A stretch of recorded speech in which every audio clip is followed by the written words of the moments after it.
Now let's go to Toronto, where we're joined by Tariq Fatah. He, of course, is the founder of the Muslim Canadian Congress. Hi, Mr. Fatah. Hi. Quite an amusing situation. Yes, it certainly is. I want to bring in our other guest who's with us in studio, Ishan Gardi with the Canadian Council on American Islamic Relations. Thank you very much for coming in today. To you first, Mr. Fatah, where are you on the mosque, the Ground Zero mosque issue? Well, I'm opposed to it primarily because I have a feeling that the imam involved in this has a very calculated move. He's done this in bad faith. And if there was any doubt as to what his motivation was, we heard it when he threatened that if the mosque was moved, there would be widespread riots in the Muslim world.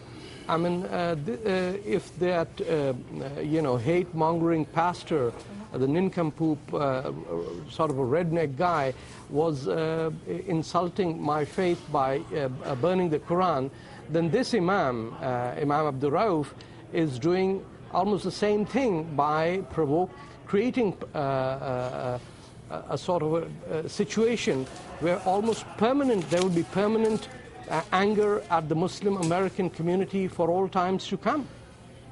Let's bring in Mr. Gardi on this. Where are you? I saw you shaking your head. Well, I mean, I have to completely disagree with Mr. Fatah here. The idea that you can compare the two situations is ludicrous. You have one situation here where you have an individual who's doing something that is inherently destructive, destroying a sacred text, right? And in the other situation, you have someone who is actually trying to build a community center to bring people together, to unite people. That's not what he's doing. That's open for people of all faiths, that has a prayer space, yes, but it also has a swimming pool, a culinary center. I mean, it's the farthest thing from what Mr. Fatah is trying to describe. Let's get Mr. Fatah you back have to be you have to be pretty blind to believe that the mosque would bring people together. Nothing has brought more division in the American population than the idea of the Ground Zero mosque and the shenanigans of the realtor more than the imam, who has gone on. It's $100 million deal. Anyone from Republicans to Democrats to 70% of the population in the United States has said, we want this to be moved. For someone like Imam Abdul Rauf to come on television and say that if we move the mosque, there will be widespread riots in the Muslim world, just tells you that there is blackmail going on. Okay, Mr. Gardi, go ahead. Well, Jane, this is what Mr. Fatah is describing is that these are two incidents which are symptoms of a larger problem, a cause, if you will, which is the unrelenting and uninhibited Islamophobia and Muslim bashing that is just par for the course south of the border, and that just seems to be unrelenting. So that's the cause of this. These are just the symptoms. No, this is absolute fear. This is fear-mongering, Jane. The most popular person. Just a second. Just a second. The most popular person. What fear-mongering is what Mr. Fatah is saying. The fact that Mr. Fatah would try and. I think we should let this is not a mosque. The fact that Mr. Gardi, this is not a mosque where you can make people shut up.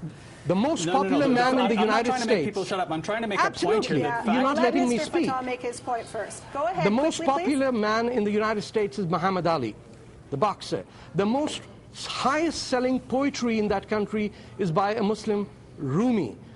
You got Ali Walshi on CNN. You got Fareed Zakaria. The best-selling author in the United States is Khalid Hosseini. And on top of that, these organizations that are United States-based, like Mr. Gardi's, that have been depicted by the U.S. State Department as unindicted co-conspirators in a terror trial, they are constantly beating the drum that there is Islamophobia. They're feeding a victimhood mentality that comes out again and again. And after 10 years, I think most Americans have had it.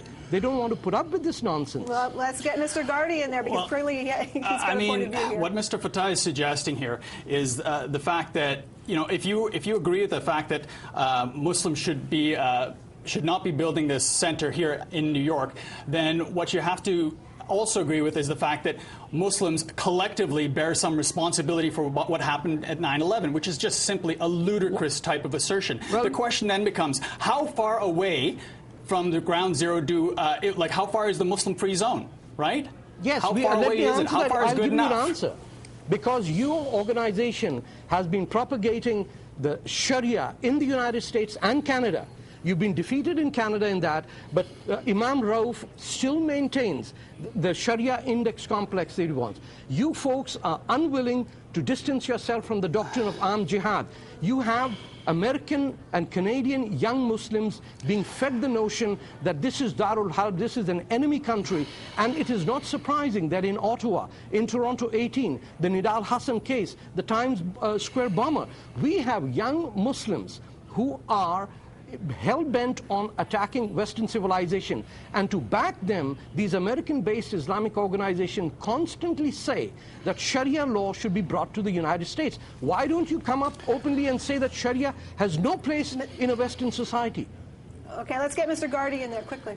Well, I mean, what Mr. Fatah is again doing is that he's again trying to turn the blame on the victims here, right? He's claiming a victimhood mentality, but he forgets that Muslims also died on 9/11. I'm Muslims asking were about also Sharia the victims law. that same day. Don't right? spin me. So I mean, Don't give a spin to me. The fact that Tariq is trying to turn this around and actually make it out that the victims in this situation, the Muslims in Florida, right, are bringing this on themselves is absolutely ludicrous. That's a lie. Completely I never ludicrous. said that. That's a lie. I'm asking a direct question to you, Mr. Gardy. Why don't you distance yourself from the doctrine of armed jihad and spread by the Muslim Brotherhood? Why did you support Sharia law in Canada, and why is Imam Rauf asking for Sharia law in the United States of America? And then you have the audacity to claim that Americans are anti-Muslim? Well, let him answer the question. Yeah, no, Mr. Fatah is just, again, trying to throw around innuendo and assertion and just these ideas without any substantiation. He's making allegations, and he continues to make allegations without providing any substantiation behind this. Sharia and law he's doing in Canada. he's doing exactly what the right-wing anti-Muslim Islamophobes do in the United States. He's basically parroting the exact same thing, which basically shows that he represents a fringe organization and a fringe view that's just out of touch with what mainstream Muslims I am believe. asking a direct question to you. Why don't you distance yourself from Sharia? Why don't you say... We are out of time. These are the jihadis that you have to deal with. We are out of time right now. I mean, it's a very divisive topic. Obviously, we'll be watching to see what happens tomorrow at the anniversary. I have to thank you, gentlemen, for coming in and debating the issue and enlightening us on it. I really appreciate it.